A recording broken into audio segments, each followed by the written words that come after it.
you gotta really love dance to keep going with it. And it's no shame or judgment at all. Literally, I respect some of the dancers that left because it just wasn't in alignment for them.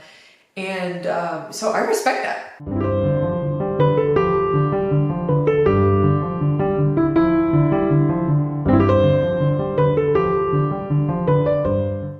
Hey dancers, it's Kirsten. Welcome back to the Confident Dancer YouTube channel or podcast if you're listening there. Today I want to share with you some of my top reflections on my own journey training as a pre-professional ballet dancer and then a professional dancer.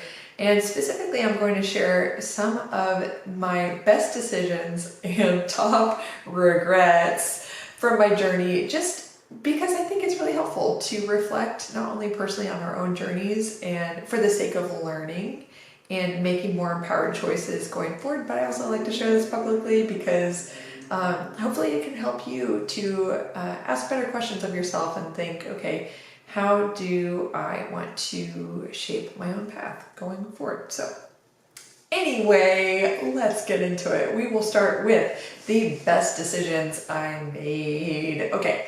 So the first one is aiming high at a young age.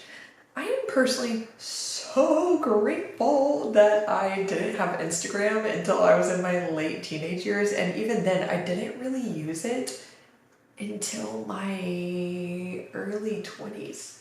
Yeah, I'm so grateful. Why? Because I was a big dreamer and I'm an ambitious person, I would like to think. And I aimed high and I was just thinking, what company do I want to dance for? Not, will they accept me? Will I be good enough? How low expectations do I need to have so I don't get hurt? You know, I wasn't limiting myself too much at a young age. Did I still struggle with some things? Sure, yes. But largely when I look back on, especially my early to mid teenage years, even into my later teenage years, I still had this ambition that was guided by thoughts like, what's my dream summer program? And what do I need to dance like in order to be a fit for that program? And what do I need to do to dance like that? That's how I was thinking all the time. Instead of looking at, let's say, my lack of turnout, okay? Girl, I still to this day, God did not give me the hip sockets to have Svetlana Zakharova turnout, okay? Some people who are into Russian technique could argue with me and say, no, there's still a way. Yeah, that way, forcing turnout, all that ended me up in the operating room, getting knee surgery. So turnout, not really my shining feature. However, there were a lot of other things. And so what I'm really grateful for is I kind of had this bubble where I wasn't bombarded with what all the best dancers in the world who are 12 and like winning these competitions. I wasn't bombarded with constant imagery online of what that looked like. I did get dance magazines and I would still compare myself occasionally to other young dancers who were the shining stars of my generation. But I didn't let that stop me and cause me to constantly fixate on everything that was wrong with my dancing and then just be consumed with self-doubt, like, can I do this? And I didn't let that demotivate me from aiming high and going to auditions, because I know that a lot of dancers, especially these days, I feel like a lot of young dancers are just so exposed to extraordinarily high standards online that make it seem like the frequency that they're seeing these images at, make it seem like it's so normal and everyone dances like that. But that's not actually true. Very few people dance like these prodigies out there that you might notice online. And so dancers from a young age seem to already feel defeated. Like, oh, everyone out there dances like that. There's no chance for me. And so then they're discouraged whenever they go to dance, and then they feel easily defeated, and that makes it hard to push themselves. Instead of having energy and excitement, like, as if anything is possible, and why not just go for it and stay after class and do pirouette competitions with your friends and see how high you can leap or see if you could get an oversplit or whatever.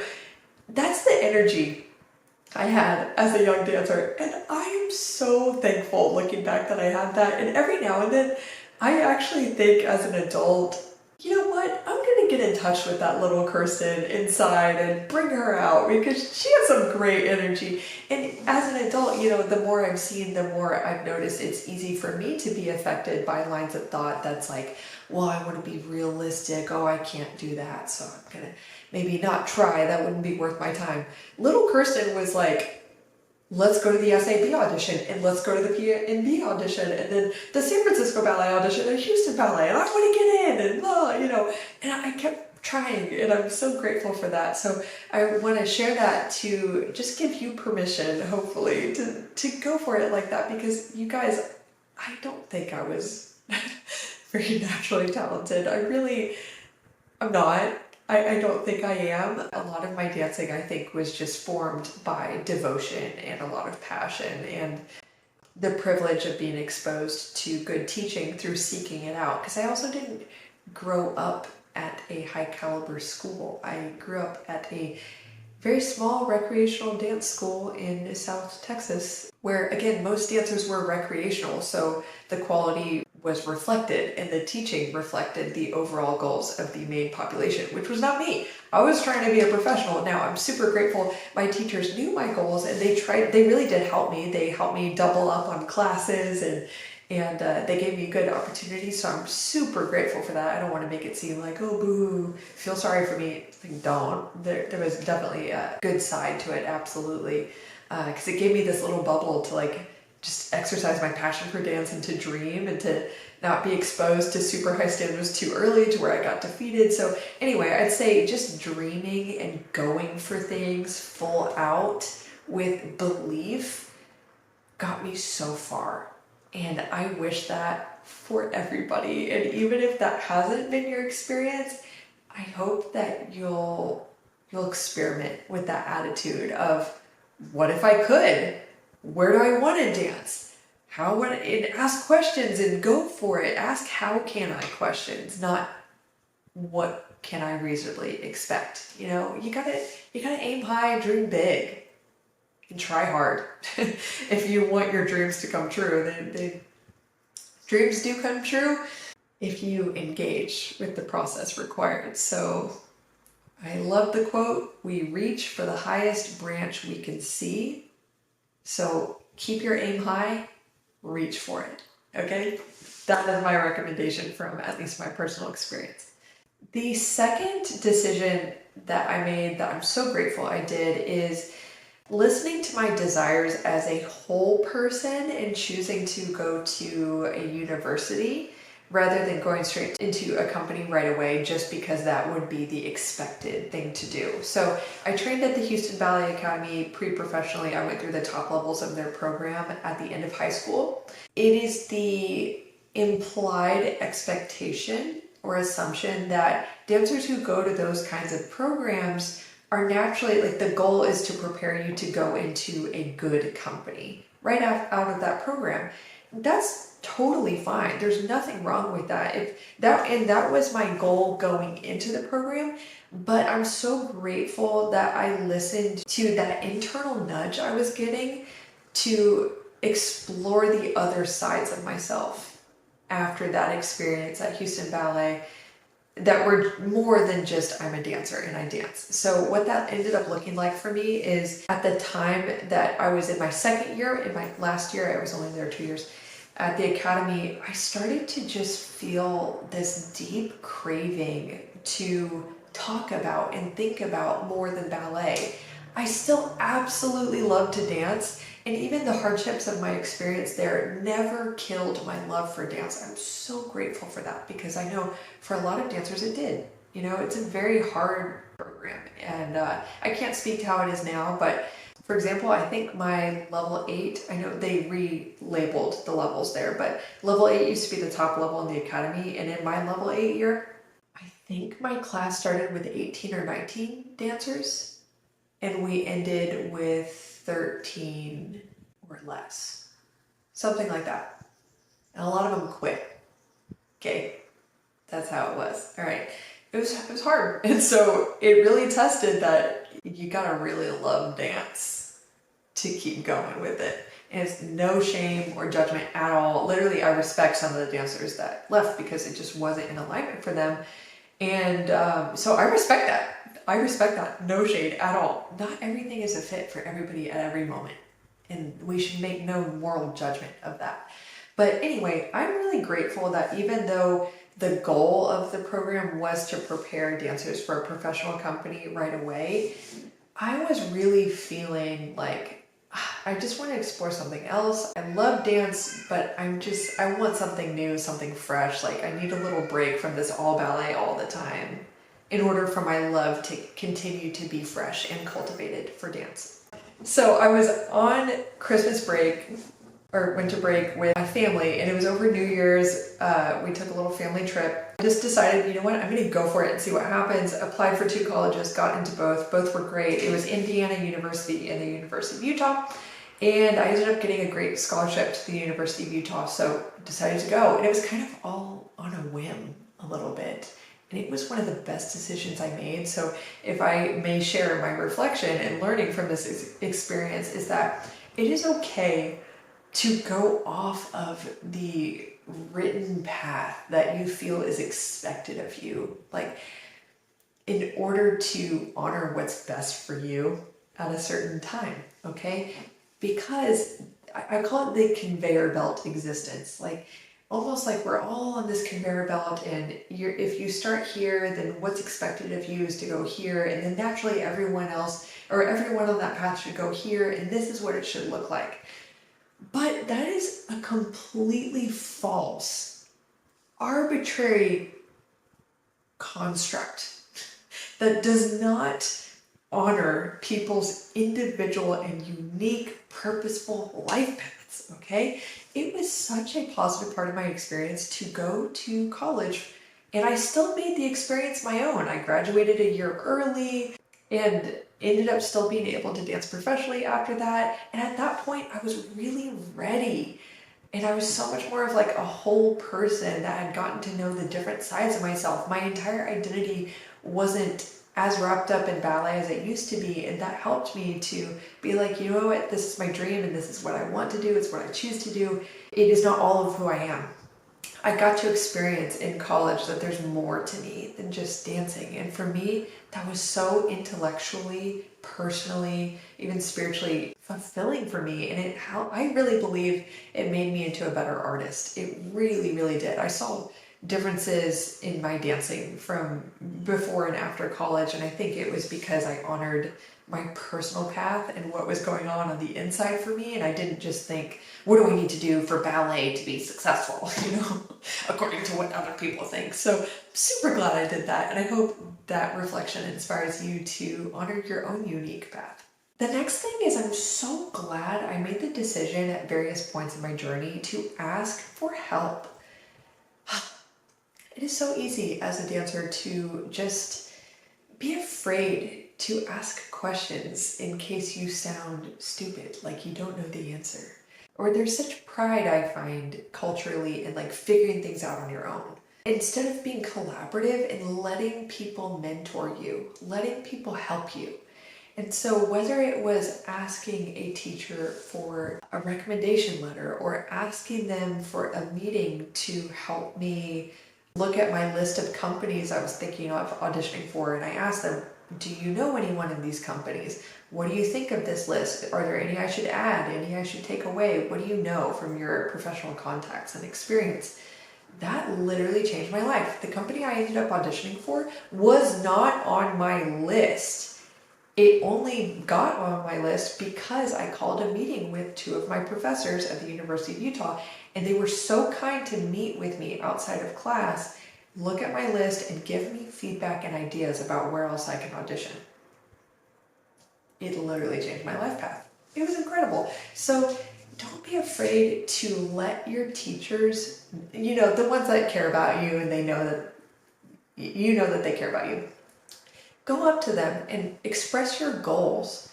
And don't be afraid to give them your plan and to say, what feedback do you have? What would you change? What programs would you recommend for me? What are the main strengths you see in me that you think are most marketable? So I need to work on making them even better. And what are the main weaknesses you think I should work on in order to be marketable if you want to be a professional dancer?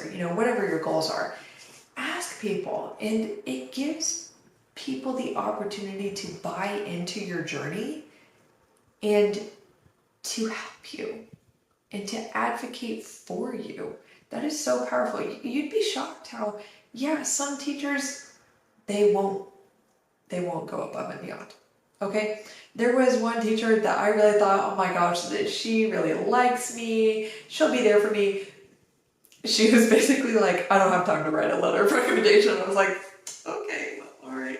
Another totally went above and beyond and did. So don't take it too personally, hopefully, if someone isn't in the place to go above and beyond, but don't let that hold you back from asking other people. Someone will. Okay, the other thing, last two things that I think were some of my best decisions, I think really being disciplined and keeping this motto that I'm so grateful. My mom also echoed this back to me in many of our conversations where I was relying on her, I was maybe venting to her, I felt discouraged. She would repeat back to me, we're going to see your dream through.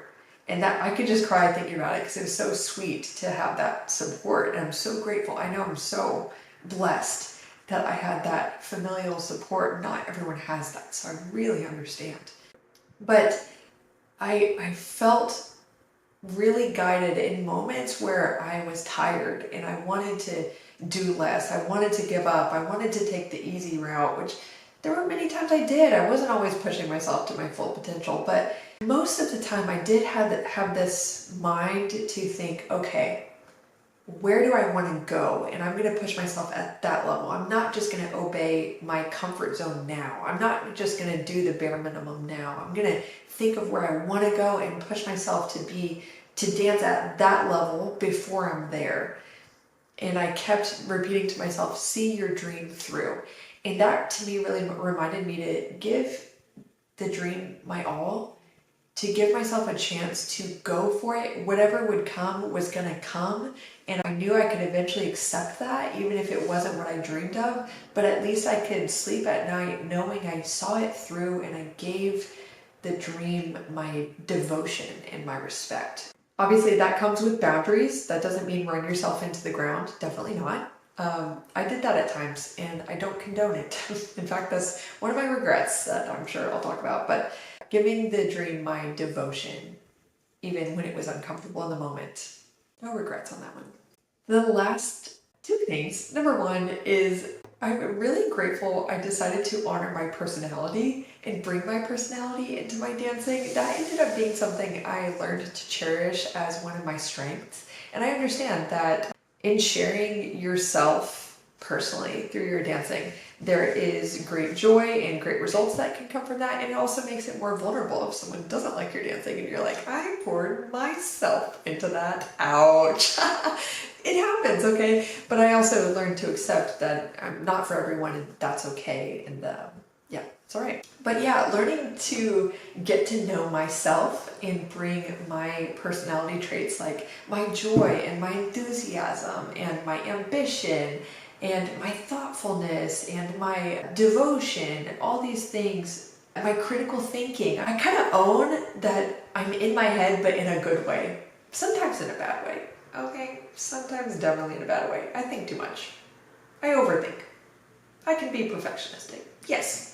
But learning to leverage that and be like, I love the details of dancing. I'm really good at core work because I'm good at seeing the details of like the choreographer had this angle of the head instead of this angle and things like that. So learning to own it and learning to love bringing that into my dancing, it brought me a lot of joy. And also I feel like the directors or teachers, choreographers who resonated with that, they really resonated with it, and some didn't, and that's okay. Some teachers really just prefer something different. They maybe prefer someone perhaps more reserved, because I'm the kind of dancer, I don't always talk, but I know how to be professional and to focus. But I can laugh at myself. I can communicate. I do ask questions. So if there's something to speak, I'm generally that dancer who would say something.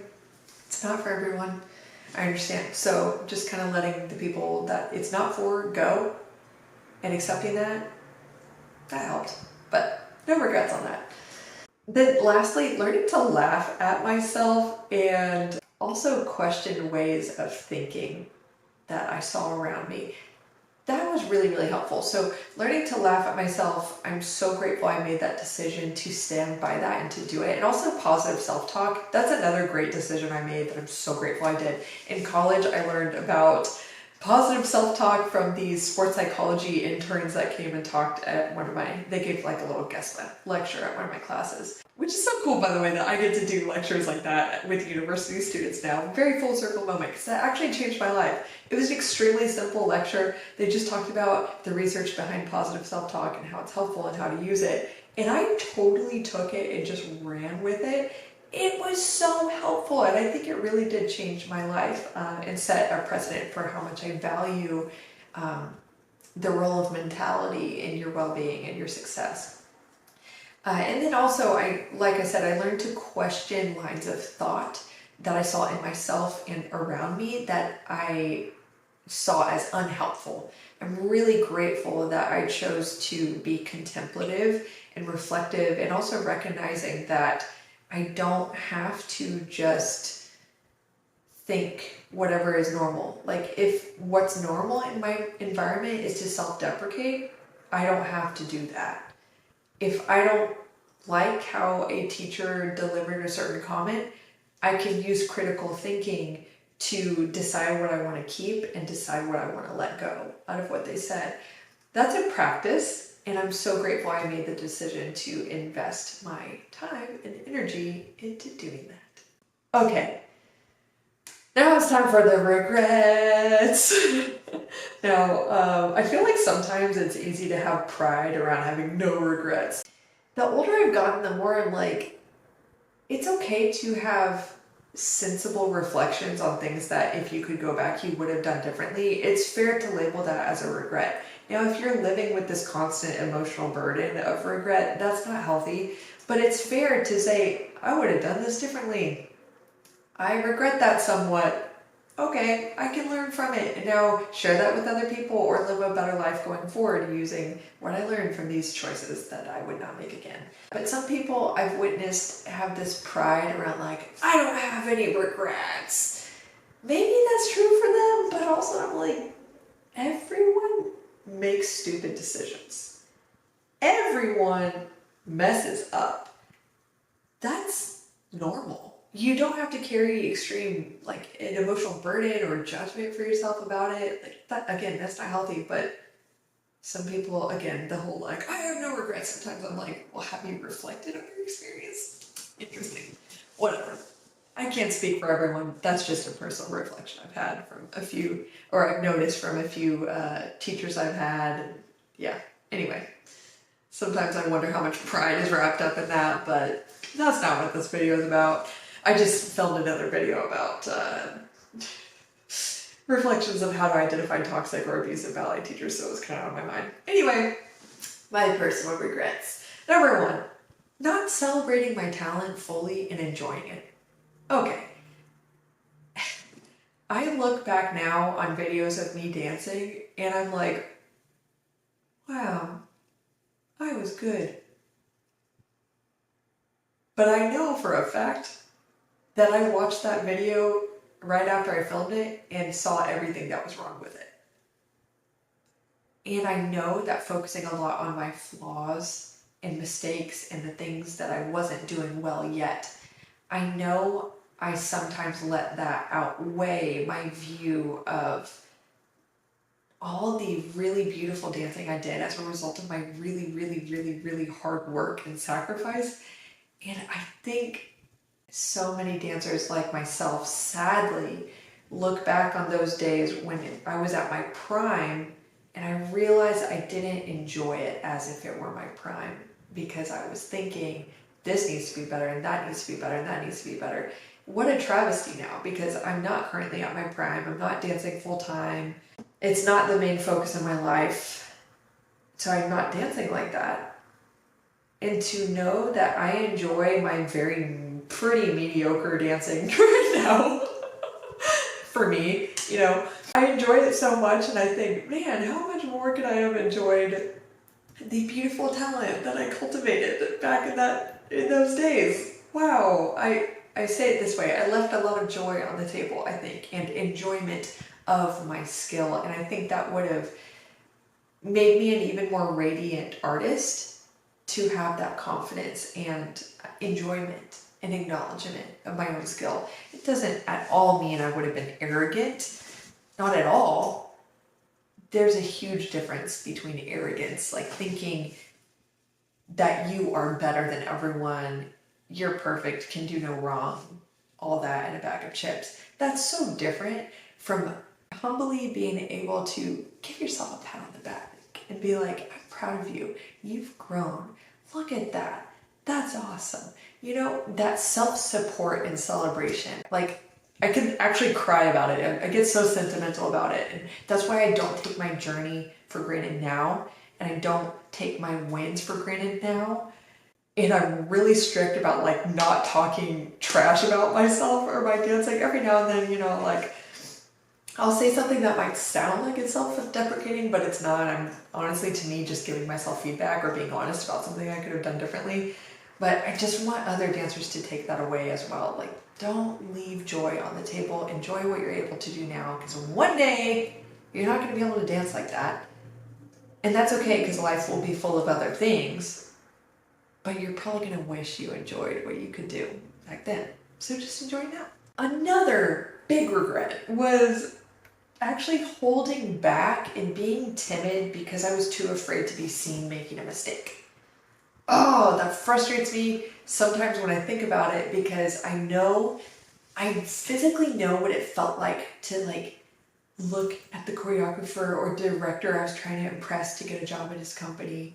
And I physically would feel tense and hold back and look to see when I could practice something. I was trying to practice something before we ran the variation or whatever to get good at it, but I was so afraid of practicing the first time and then the director seeing me do it badly. So that then I didn't practice, and then guess what? I wasn't prepared, so I did it kind of badly when we would run the variation or whatever.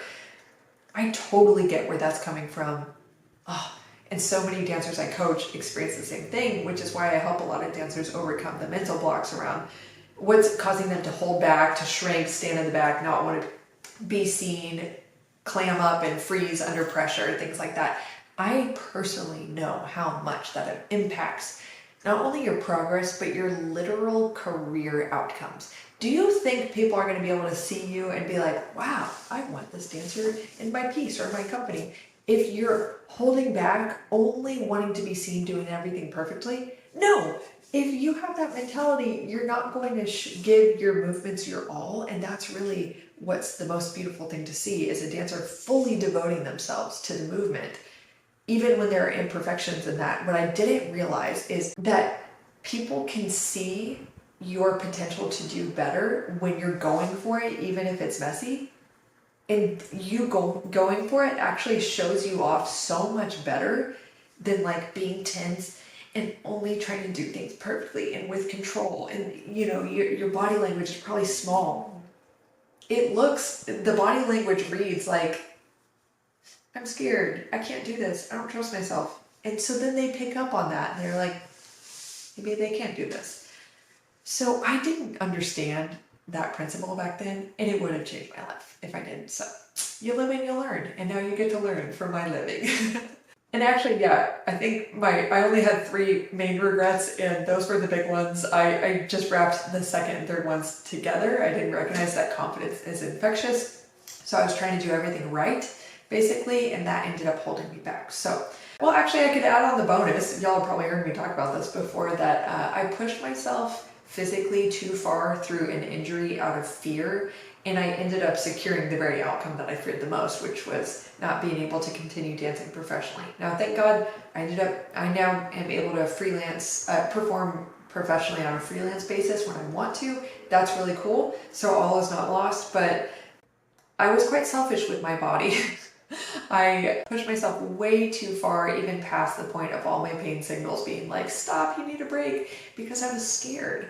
I was scared of losing temporary opportunities and ended up giving away longer term opportunities because of my fear. So yeah, it all ended up working together for good. Super grateful. I find my current life and path very meaningful and great, fulfilling. So it's all good, but still, if I could go back, I would hopefully prevent some of the somewhat irreversible damage to my knee that I caused by not pushing myself too hard out of having just a lot of fear and a very short-term mentality. Like, I don't want to miss the show.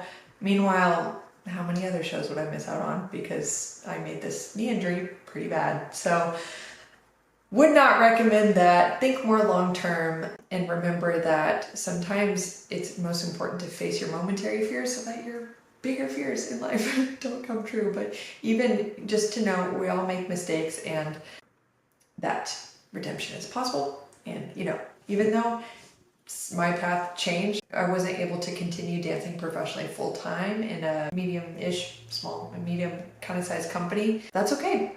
I ended up being able to pivot and I still really enjoy my life now. So even if you've had regrets around injuries in the past, all is not lost. It can still be okay. And you can also hold that truth in tension that you would have done some things differently, and yeah, it's all okay. So I would love to hear in the comments about some of your personal best decisions. I think that would be interesting to share that have positively influenced your dance journey. So please comment down below. Give this video a like if you enjoyed it. And yeah, remember that if you would like personal support in overcoming any mental blocks that are stopping you from enjoying your journey to the fullest potential and also dancing to your fullest potential, that's what I help with as a mindset coach for dancers. So yeah, whether you're struggling with self-criticism, perfectionism, self-doubt, performance anxiety, having trouble trusting and believing in yourself, or having confidence, all those are things that I help dancers to overcome through the program. So just visit theconfidentdancer.com and you'll be able to learn more and apply for a free 30-minute consultation to see if working together would be a great fit. So that's available to you, and otherwise, have a beautiful day and I'll see you next week. Bye.